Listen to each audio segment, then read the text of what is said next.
साताऱ्यातील महाराष्ट्र प्रदूषण नियंत्रण महामंडळ कार्यालयात एक धक्कादायक घटना समोर आली आहे।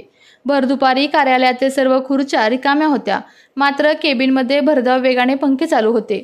सध्या राज्यात विजेची टंचाई असताना या पद्धतीने पंखे चालू ठेवून आणि अधिकारी गायब असल्याचे चित्र समोर येत आहे।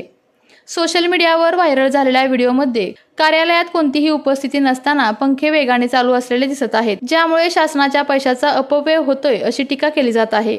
हा प्रकार प्रशासनाने गांभीर्याने घेतला असून योग्य चौकशी आणि कारवाईची मागणी नागरिकांमधून होत आहे।